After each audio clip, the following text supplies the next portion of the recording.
আত্তাহিয়াতুর মাঝে বসে সকলে আমাদের দুই হাতের আঙ্গুলকে এরকম প্লাট করে রাখি, এরকম রাখি না?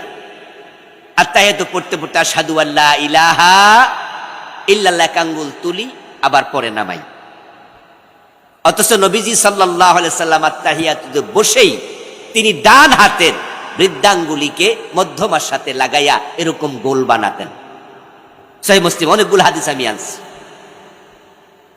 সহিহ মুসলিম সহ অনেক কিতাব, আবু দাউদে আছে, সহিহ মুসলিমে আছে, তিরমিজিতে আছে, বিভিন্ন হাদিসের কিতাবে আমার রাসূল এভাবে হাত বৃদ্ধাঙ্গুলির সাথে মধ্যমা একসাথ করতেন। তারপরে বাকি যে দুই আঙ্গুল আছে ছোট ছোট, এগুলাকে ওই মধ্যমার সাথে এইভাবে গোল বানাতেন। আর এই আঙ্গুলটা তিনি তুলে রাখতেন, এক হাদিসে পাওয়া যায়। আর এক হাদিসে পাওয়া যায় তিনি মাঝে মাঝে একটু হালকা নাড়াতেন।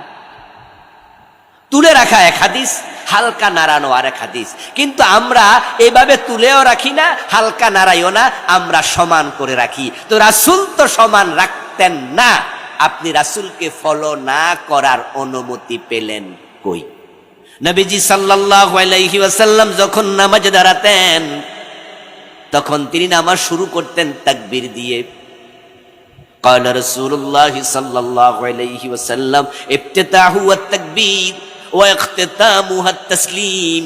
নামাজ শুরু হবে আল্লাহু আকবার বলে, নামাজ শেষ হবে সালাম ফিরিয়ে।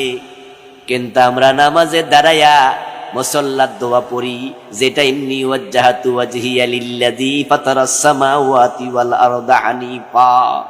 অধিকাংশ মুসল্লি আল্লাহু আকবার বলার আগে মুসাল্লাত দোয়া পড়ে, ইমাম তাকবীরে উলা দিয়া নামাজ শুরু করে দিয়েছে।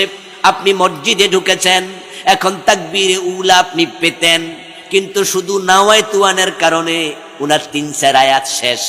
আবার নাওয়াইতুয়ান আপনার ইন্নী ওয়াজ্জাহাতু কইয়া আবার নাওয়াইতু আন উসাল্লিয়া লিল্লাহি তাআলা, এই দোয়ার জন্য মক্তবে কত মাইর খাওয়া লাগছে।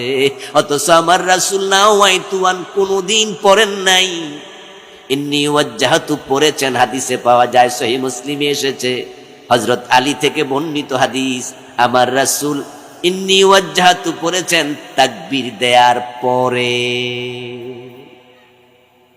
কখন পড়ছে? আমি বই লিখেছি, আবার বইয়ের নাম দিয়েছি, আমার লেখা 8টা বই আছে আলহামদুলিল্লাহ, লিখেছি হাদিসের বৈচিত্র্য পূর্ণাঙ্গ নামাজ। এই বইয়ের মাঝে আমি বাংলাদেশে নামাজের যত অসঙ্গতি সব তুলে ধরছি।